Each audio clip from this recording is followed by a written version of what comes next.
कर रही है, गुनाहों का अंबार लिए हुए फिर रहा है, गुनाहों के समंदर में गोते लगा रहा है। लेकिन अल्लाह ने मौका दे दिया, दिल के अंदर तड़प थी, तलब थी, मोहब्बत थी, जिंदगी में तौबा कर लिया और अल्लाह के सामने दामन फैला दिया और कह दिया ला इलाहा इल्लल्लाह। पिछले कुफ्र को अल्लाह ने मिटा दिया।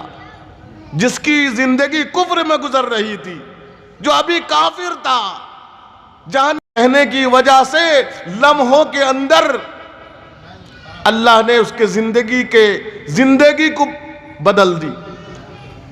इधर दिल की दुनिया बदली और जिसके दिल के अंदर कलमा आ गया उसकी दिल की दुनिया बदल गई। लेकिन कलमा ऐसे ही नहीं आ जाता है, आजमाइश आएगी, परेशानी आएगी, मुसीबतें आएंगी, हर तरफ से मुसीबतों का इज़्दिहाम तुम पर आएगा।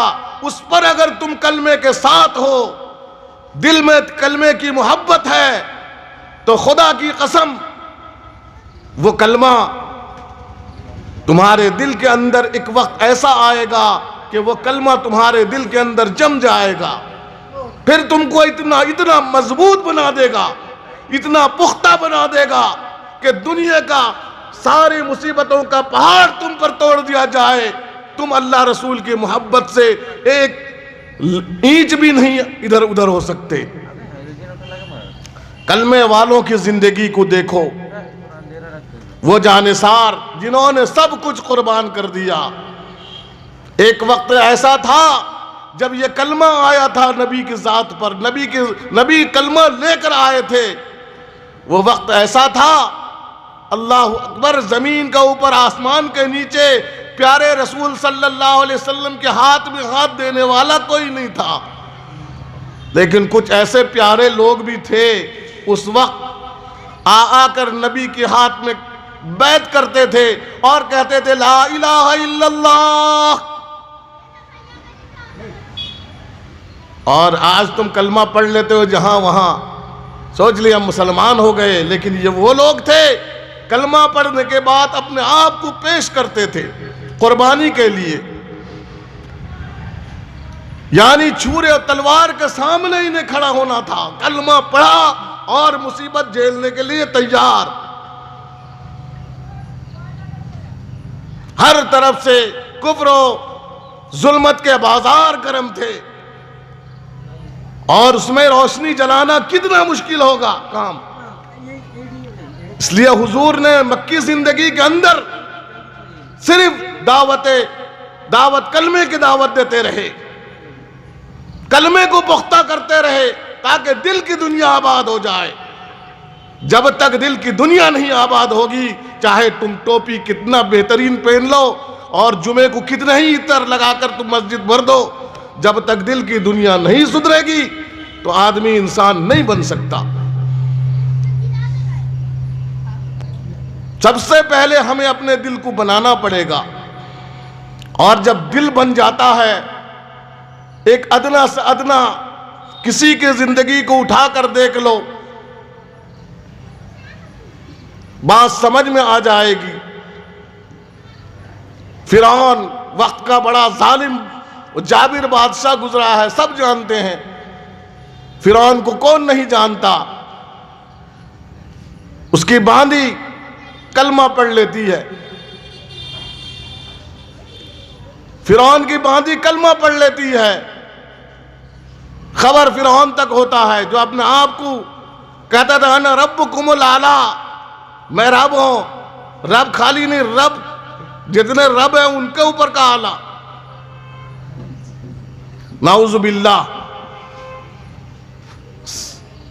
अपने आप को खुदाई दावा करने वाला, उसके घर में अल्लाह ने किसको कलमा पढ़ा दिया? एक बांदी को। खबर मिली, आग बगोला हो गया। मेरी खादिमा, मेरे घर में गुलामी करने वाली और कलमा पढ़े मोहम्मदुर रसूलुल्लाह का। मेरे भाई, जब कलमे से आदमी को प्यार हो जाता है, मोहब्बत हो जाती है, फिर अजीब कैफियत हो जाता है इंसान का, हालत बदल जाती है। खादिमा को पकड़ लेते हैं। बताइए, वक्त का जो अपने आप को खुदाई दावा करने वाला, उसके ताकत का क्या अंदाजा कर सकते हैं हम। सारे मुसीबतों के पहाड़ तोड़ डाले, जुल्म का कोई ऐसा रास्ता नहीं बचा जो मुशाता पर नहीं आजमाया गया हो।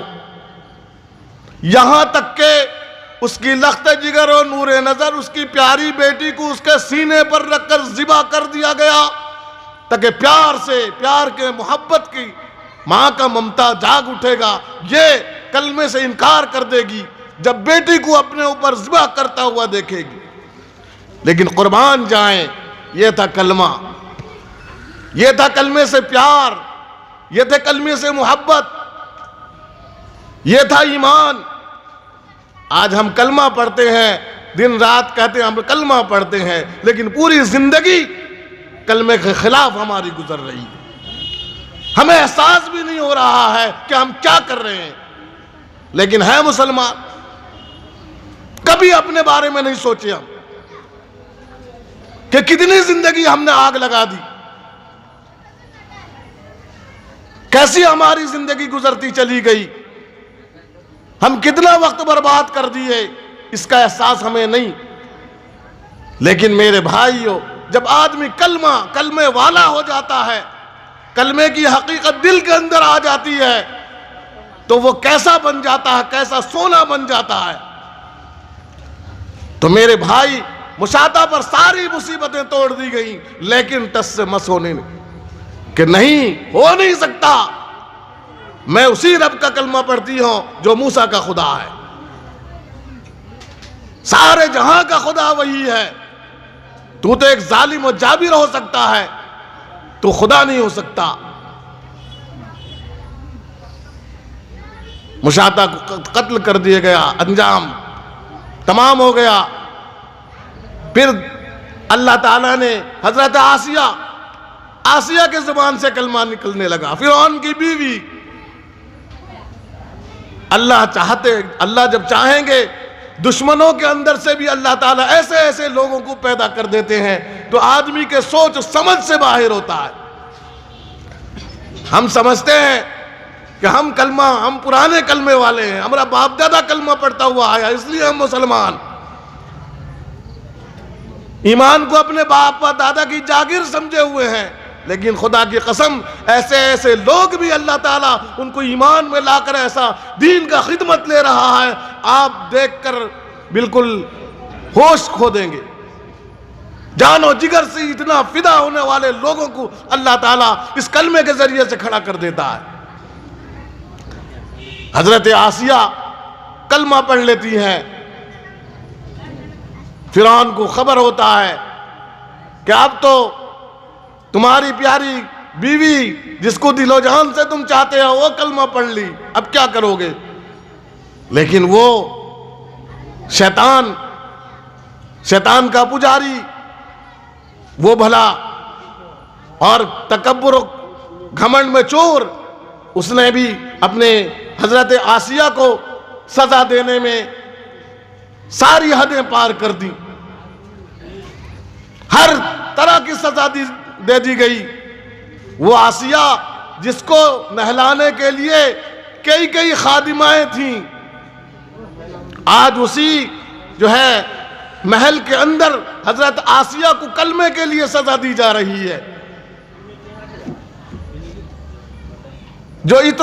जो अर्क़े गुलाब में नहाने वाली, आज उस पर उसके यानी जो उसकी खिदमत कर रहे थे उसी पर आज थूक रहे हैं। फिरौन का हुक्म है कि आसिया पर सब थूको।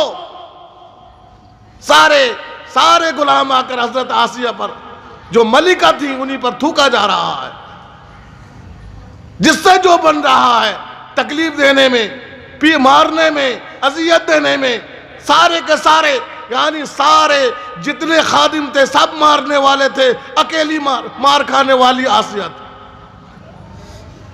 और कहने लगी, ऐ मारने वालों, सजा देने वालों, याद रखो जिसकी जात की वजह से मुझे अजियत दी जा रही है, उसकी जात से मुझे सच्चा प्यार है, सच्ची मोहब्बत है। तुम मारते थक जाओगे, मैं आसिया मार खाता नहीं थकूंगी, क्योंकि कलमे की हकीकत मेरे दिल के अंदर बस गई है। आखिर में वाकयात में आता है, हजरत आसिया के चमड़े उधेड़ दिए जाते हैं और पूरे जख्म में मिर्ची लेस दिया जाता है, मिर्ची छिड़क दिया जाता है। लेकिन जब आदमी कलमे का हो जाता है, जब कलमे को अपना लेता है और कलमे से दिल मानूस हो जाता है, फिर पूरी दुनिया की कोई ताकत ये नहीं कि उसको अल्लाह के मोहब्बत में कोई किस्म की कमी पैदा कर दे। तो मेरे भाई, जब फिरौन ने देखा कि इस हालत में भी हजरत आसिया की मोहब्बत में रत्ती बराबर भी कमी नहीं आ रही है, बल्कि और भी प्यार और भी कलमे से मोहब्बत बढ़ती जा रही है, तो फिरौन ने कहा कि उस बेवकूफ को उसका मुंह जो है शाही महल की तरफ कर दो और दिखाओ कि देख तू कहां रहती थी, तेरा मर्तबा मकाम क्या था, किस शान से रहती थी। आज नाफरमानी करने की वजह से, आज कलमा पढ़ने की वजह से तेरी हालत क्या बनी है, देख उस महल को। तो बेसाख्ता आसिया के जुबान से अल्लाह की तरफ आवाज आती है, अल्लाह से दुआ करती है आसिया कि अल्लाह मेरे लिए जन्नत में घर बना दे। ये दुनिया का घर मुझे दिखा रहा है, ये दुनिया का महल जो खत्म होने वाला, मिस्मार हो जाने वाला, और ये मकड़ी के जाले से भी ज्यादा कमजोर है, और ये मुझे किसकी लालच दे रहा है, परवरदिगार आलम जन्नत में मेरे लिए मकान बना दे। गैब से आवाज आती है, रब्बि इब्नि इंदका बैतन फिल जन्ना। ए आसिया, जो मेरे लिए, मेरी मोहब्बत में, मेरे कलमे के लिए जो सब कुछ लुटा सकता है, उसका रब भी उसके लिए रहमत के सारे रास्ते खोल देता है और उसके लिए जन्नत अल्लाह ताला लुटा देते हैं। तो मेरे भाई, सिर्फ कहने से हम मुसलमान नहीं चलेगा, मुसलमान बनना पड़ेगा, मुसलमान बनना पड़ेगा। राजमिस्त्री का बेटा पैदा होते ही राजमिस्त्री नहीं, जब तक काम सीख न ले, घर बनाना अच्छी तरह जान न ले। लोहार का बच्चा लोहार नहीं, जब तक उस काम को, उस टेक्निक को समझ न ले, जान न ले। डॉक्टर का बच्चा डॉक्टर नहीं, जब तक के डॉक्टरी पढ़ न ले और पढ़ने के बाद प्रैक्टिकल में जाकर ऑपरेशन रूम में जाकर ऑपरेशन करे, और सारा करने के बाद फिर वो कामयाब हो, दुनिया उसको देखे कि हाँ ये कामयाब डॉक्टर है और इसके ऑपरेशन कामयाब है, तब वो डॉक्टर कहलाता है। तो जब डॉक्टर का बच्चा डॉक्टर नहीं हो सकता, लोहार का बच्चा लोहार नहीं हो सकता, सुनार का बच्चा सुनार नहीं हो सकता, तो मुसलमान का बच्चा किस खुशी में है कि मैं मुसलमान हूं? क्या मुसलमान होने के लिए हमने कुछ भी सोचा है? अरे इस्लाम की बुनियादी चीज पर जांचो अपने आप को, क्या हम मुसलमान है भी नहीं? बुनियादी चीज है सबसे पहले ला इलाहा इल्लल्लाह, बुनियल इस्लाम अला खम्सिन शहादत अल्लाह इलाहा इल्लल्लाह। इस बात की पहली गवाही के अल्लाह के सिवा कोई माबूद नहीं, कोई परवरदिगार नहीं। तौहीद और रिसालत के बाद सबसे पहली जांच, एक मुसलमान बहैसियत मुसलमान होने के बेनमाजी हो ही नहीं सकता, बेनमाजी हो ही नहीं सकता। मुसलमान और नमाज छोड़ दे, यह हो ही नहीं सकता। यह बुनियादी चीज है। अपने आप को जांचो कि हमारा बुनियाद भी सही है कि नहीं, जिस इस्लाम का हम ढिंढोरा पीट रहे हैं, जिसके दावेदार हम हैं कि हम मुसलमान हैं। उस इस्लाम का बुनियादी चीज सबसे पहले भरोसा यकीन अल्लाह की ज़ात पर कामिल, और उसके रसूल की इताअत व फरमाबरदारी का यकीन कामिल, उसकी रिसालत का यकीन कामिल।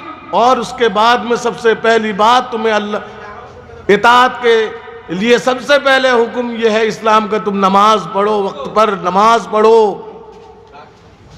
मुसलमानों को हुक्म है हर बालिग मर्द और बालिगा औरत के लिए वक्त पर नमाज फर्ज है, फर्ज बुनियादी चीज है। इसके अलावा इस्लाम की बुनियाद जो तुम्हारा इस्लाम है उसकी बुनियादी अगर ये तुम्हारे अंदर नहीं है तो समझ लो तुम्हारा इस्लाम तुम्हारे लिए अभी कमजोर है। क्यों? इसलिए कि तुम उसकी बुनियादी चीज, तुम बुनियाद उसके फाउंडेशन को पूरा नहीं कर रहे हो।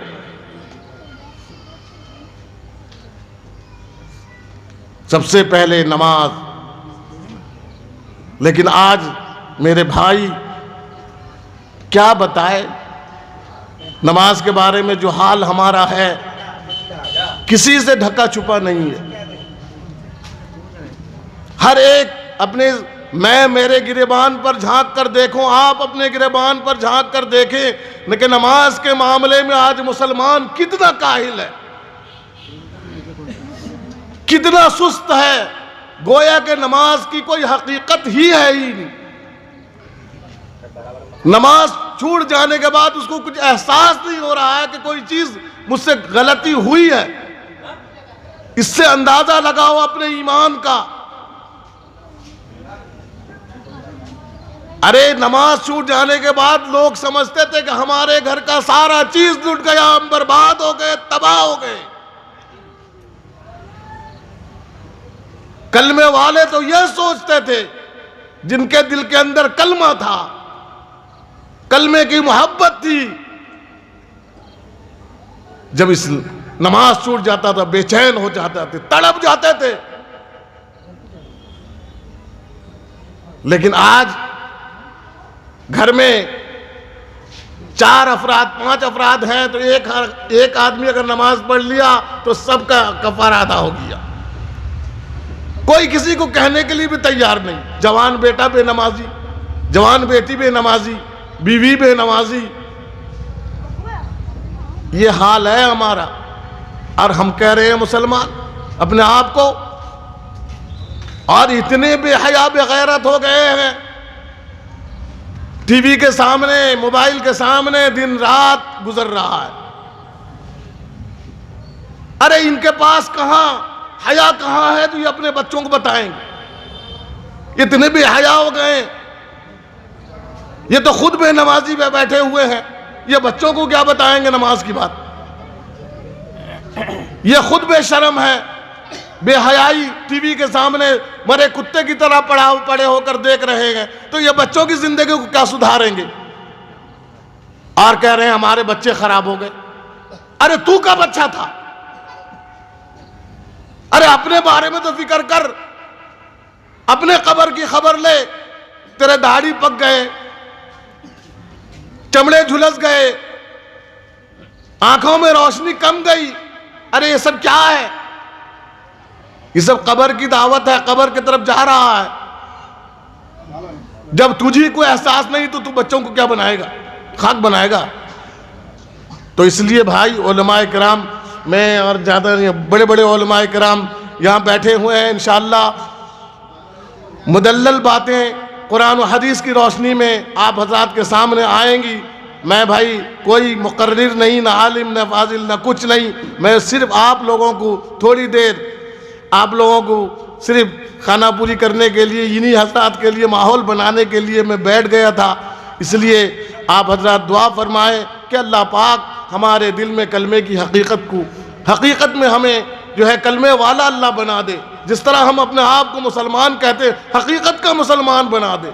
सच्ची मोहब्बत कलमे से अल्लाह ताला हमारे दिल के अंदर कलमे को उतार दे, और सच्चे पक्के तौबा की तौफीक अता फरमाए। और जनाब मुमताज़ अली साहब ने जो आज यहाँ ज़िक्र खैर के महफिल का इनेकाद किया, अल्लाह ताला उन्हें जज़ाए खैर अता फरमाए। कि उनकी वजह से आज कम से कम कुछ देर तो हम अल्लाह के और उसके रसूल के ज़िक्र के महफिल में बैठ गए। मेरे भाई, ये उस वक्त समझ आएगा, ये महफिल की कदर व कीमत उस वक्त समझ आएगी जब दुनिया छूट रहा होगा, ये बड़े बड़े मकान को देख रहा होगा और आंखें डूब रही होंगी, सांसें रुक रही होंगी। उस वक्त घर वाले रो रहे होंगे और बिल्डिंग दिखा रहे होंगे, ले जा बिल्डिंग, ले जा साथ में ले जा। उसमें कहेगा हाय हाय, मैं वहां के लिए बिल्डिंग नहीं बनाया, जमीन के ऊपर बिल्डिंग बना दिया, जमीन के नीचे मेरी क्या हालत गुजरेगी। तो मेरे भाई, उस घर का फिक्र करो जो असल घर है, जहां हमेशा रहना है और जहां कोई मदद नहीं मिलेगा सिवाय अपने अमाल के। अगर अपना अल्लाह ताला से रिश्ता ठीक है और दीन से सच्ची मोहब्बत है तो वहां पर मेरे भाई काम आएगा, यही साथ जाएगा। इसलिए जो जिंदगी गुजर गई वो गुजर गई, वो तो ख़त्म हो गई। अब बाकी ज़िंदगी जो है कम से उसको बचा लिया जाए और दिल के अंदर फ़िक्र पैदा कर ले। अल्लाह ताला हमें दीन की बात समझने, उस पर अमल करने की तौफ़ीक़ अता फ़रमाए। व आखिर दावाना अल्हम्दुलिल्लाहि रब्बिल आलमीन।